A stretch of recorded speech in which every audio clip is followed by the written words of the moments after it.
This is the Armstrong Neighborhood Channel, and this is Ken Kidrowski right here.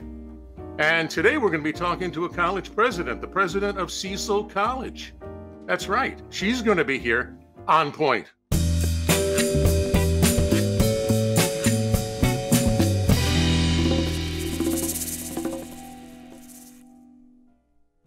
This is On Point, and I am again Ken Kidrowski. I still am Ken Kidrowski, and welcoming you here to our show. And if the lady that I'm sharing the screen with looks familiar, it's because you're a longtime viewer, and you may remember that about a year ago, last March, before the pandemic hit, I interviewed her on location, but we're not doing on location today for a number of different reasons. We're doing On Point because number one, that bug is still flying around, so we're socially distant, way socially distant here.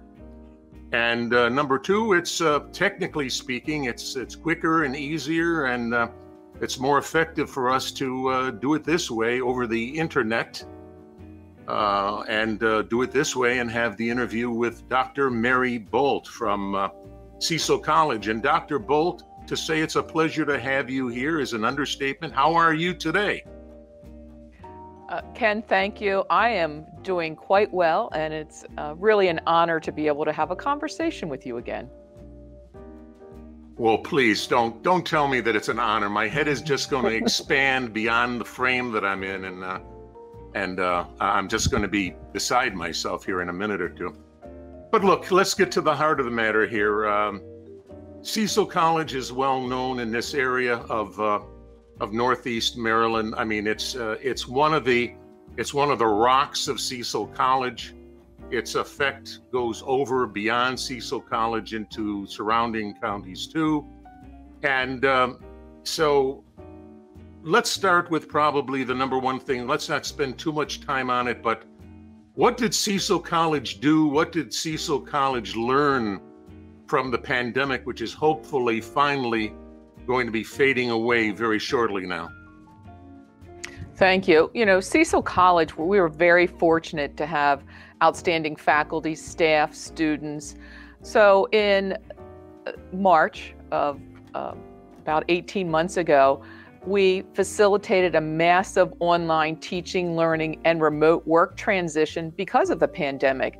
And that included designing and presenting the college's first ever virtual graduation. We provided additional services to students to allow them to access technology. And some of the other pieces that we had to take a look at was really how are our students, our faculty and staff faring. And we offered additional scholarships for our students. We had technology assistance scholarships. We had our learning management system, Blackboard tutoring.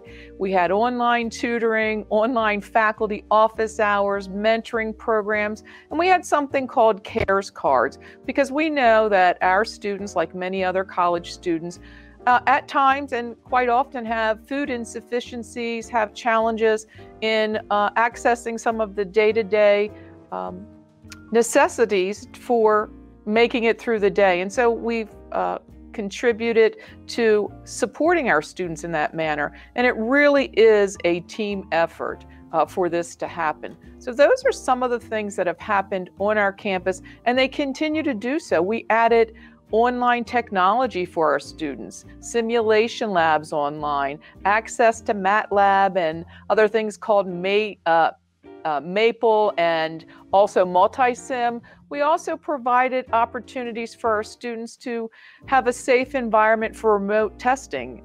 And so we've been very, very fortunate that we have outstanding staff at all levels that have been able to make this happen. And the CARES cards are distributed because we have generous foundation donors who understand the need of community college students. When I talk to school superintendents of public schools, I should say, so many times they'd say it was like building an airplane while you're flying in the air, this whole process, because colleges don't teach a 600 level course in teaching a pandemic. So is that how you felt on different occasions? Absolutely not. No, not. I really did not. And I think a lot, yes, there were struggles, but we have something called a continuity of operations plan that's been in effect probably for about 15 years. Also, every course that we offer in our credit division is in a learning management system called Blackboard. So our pivot appeared to be a little more seamless, because that's what we had set up, and have it so that our faculty have their materials accessible. What we had to help with is to ensure that there was additional professional development to learn some of the new technologies. Or if I were a face-to-face in the classroom and I wasn't as adept, we provided adapted at teaching online, or perhaps I myself would need to learn a new piece of the technology. But our learning management system has been in place for all of our courses. So I didn't feel that we were moving, flying the plane without any directions. It was just adding to the support services that we had, because we had a plan in place and we have been using a learning management system for years.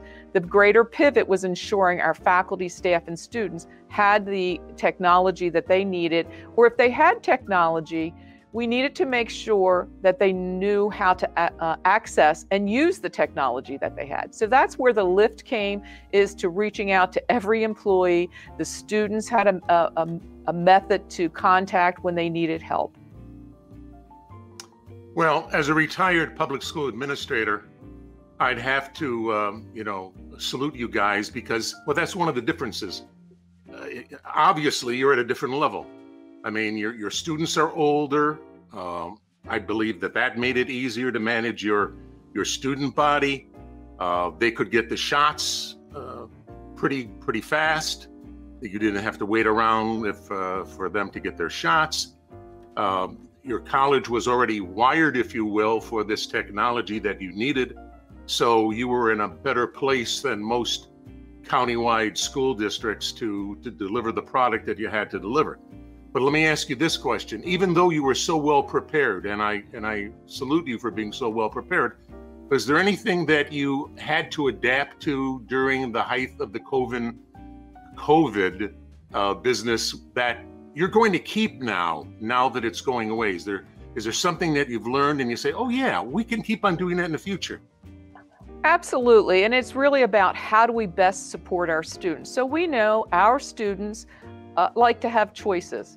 And although we have face-to-face courses on campus now, many of our students like online learning, or we have something new called HiFlex, which is a type of technology, which allows a part of the class to be face-to-face on our campus, and the other part of that class to be in their own setting, and still have access to other students in the classroom and access to the faculty member all at the same time. We also are offering online courses, asynchronous, which means you go in and you look at your learning management system and do the work and interact with your faculty. We also have synchronous online courses. So if you're taking a freshman composition class and it's synchronous, that means that faculty is on camera with you at whatever time you signed up for that class, although it is through distance learning. So those were some lessons learned, and how we support our students, some lessons learned in terms of having chat boxes for advising for our library, although we had that in the past, but really accelerating the use of that. And also faculty being able to have remote office hours at 8 o'clock, because that meets the student needs. And so every time we looked at what can we improve, it was really about how do we support the student. And we also learned in terms of administratively that we can do a lot of transactions. It took us a while, and we're still learning and still transforming a lot of transaction by maximizing the use of technology. So it had us step back and say, how do we most appropriately use the technology that we have? And many of us have a lot of software on our computers, but we're probably not the best experts in all aspects of that software. So that's been another lesson learned, and we're continuing to learn and grow. And we have had to step back and say, oh, that wasn't as effective, or that was effective, but next time we need to do this. I like what you said about, working out programs that are really going to benefit the students. Because what comes out of that, in my mind, it comes out as a very caring attitude on the part of your college. I don't think I'm telling you anything that you haven't heard before, but certainly in the past, people would say, well, you know, elementary schools really care for their little kiddies, and even high schools demonstrate more care for their students. But it's nice to hear that at the college level, there's a college, Cecil College right now that we're talking about, that really cares about what's best for the students, and you're looking out for the students, not only through the time of the virus here, but going forward into the future. And I think that one of the ways you care about the students would fall under some of the strategic plan points that I know that you've worked on and that you've developed. And this would be a good time for you to go over some of those points right now, if you don't mind. Thank you. And the college operations didn't stop just because of this pandemic. We had to continue. And in January of this year, our Board of Trustees approved our new strategic plan with 4 priorities: advance student access, equity and success, enhance academic excellence, optimize workforce development, and expand community partnerships and engagements. Because by doing these strategies, and there are many strategic priorities within our 4 main goals, it benefits our students, it benefits our community of workers, it really benefits our region. In addition to this strategic plan that was approved, you know, our strategic plan guides us for the next 5 years. It guides our budget, it guides our resources, it guides what programming we have. And so we've been very fortunate.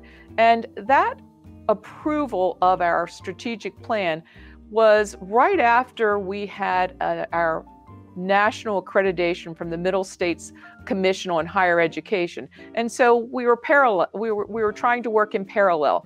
You have the Middle States visit, outstanding. We were one of the first virtual accreditation visits from the Middle States Commission on Higher Education. Outstanding results. In fact, the way that Cecil College handled the virtual accreditation visit has been replicated. We also had a virtual nursing accreditation visit. So our registered nursing program and then our licensed practical nursing program was reaccredited virtually during this time.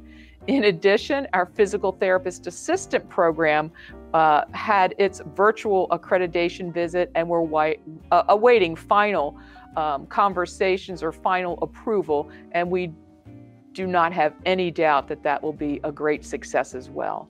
And so, as I mentioned, I'm going to step back, that our strategic plan is to really help our students. And, you know, Ken, you mentioned about elementary school students, middle school students, high school students. Those challenges that our students had in elementary, middle, and high school, they don't go away, right? They don't go away if there's food insecurity. They don't go away if there's technology challenges or access to technology, transportation. They don't go away because you became a year older. And our community has really rallied to support. And we're always looking forward. Our strategic plan is our guide. And we're not stopping. We're not letting a pandemic stop us. We have a new Associate of Science in Bioproduction. We have a new certificate in visual communications, digital commerce, very timely. We have a certificate in healthcare sciences. And we've also collaborated across 16 Maryland community colleges in the Maryland Education Alliance, where our students can participate with respiratory therapy programs, with nuclear medicine technician programs, and with veterinary assistants. And that's in our credit side. But we all know that community colleges have been the leaders in workforce development in skilled trades. We will be starting in fall 2021, pest control. Believe it or not, there is a national shortage of those workers who can work in that field and manage, and we're looking at that at the national level. We're also looking at home inspection to start in fall of 2021, dental assisting, emergency management technician will start in the spring of 2021. You recall we have a paramedic program, and then we'll have the electrical program in the fall of 2022. So there have been a lot of things happening, and not just for our programming, but also our physical space. We have a new road entrance and facilities building that will be happening over the next year and a half, 2 years. The last time I spoke to you, I think at the end of our programming, I talked about our great facility at the former Bainbridge Naval Training Center, where our CDL training program was hosted.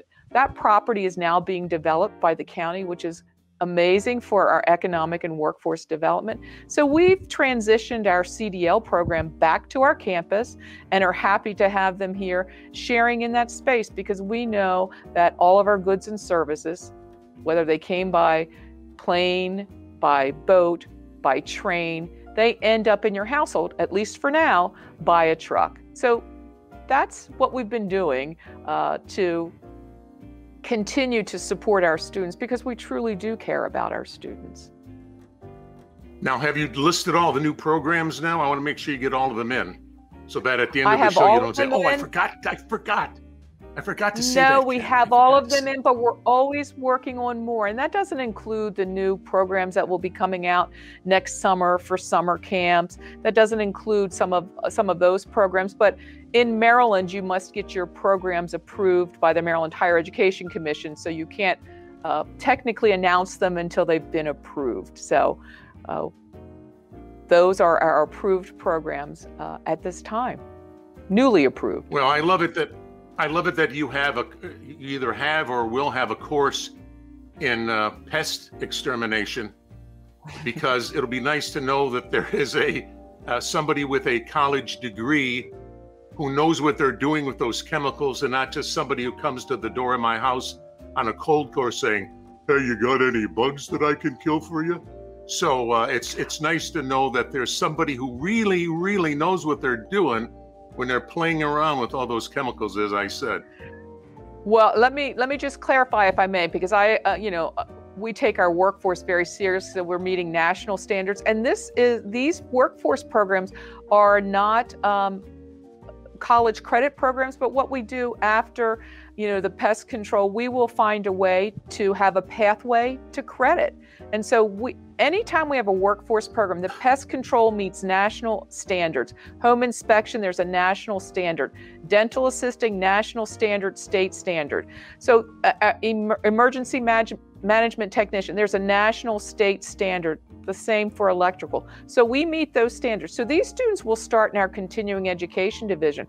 But because of the great work that our credit and continuing education programmers have completed, is that it allows for a seamless transition to credit programming, whether the pest control student decides to go out on their own and wants to come back for business courses.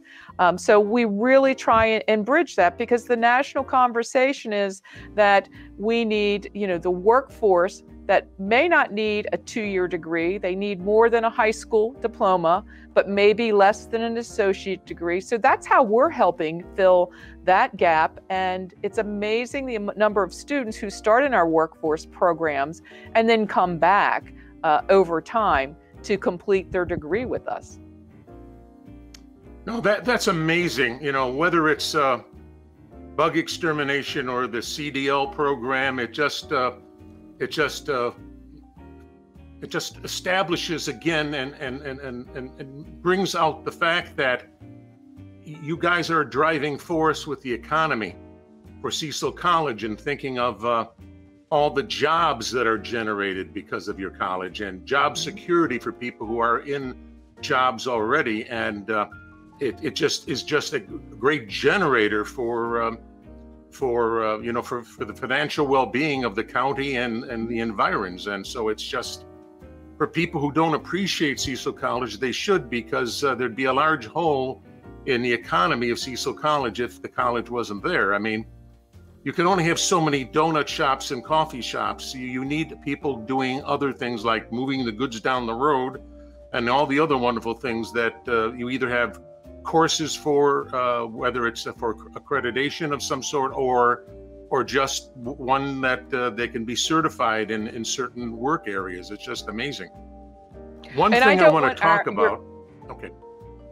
Oh, I'm sorry. Go ahead. I don't want your listeners going away thinking that's all we have. We have so many workforce programs, diesel mechanic, HVAC apprenticeships, welding. We have so many. The only ones that I've mentioned in this time frame are the new programs. So I encourage them to go to our website, to contact us in admissions to find out any more information. So the items I've mentioned are really our new programs, not our existing programs. And we have a plethora of those programs.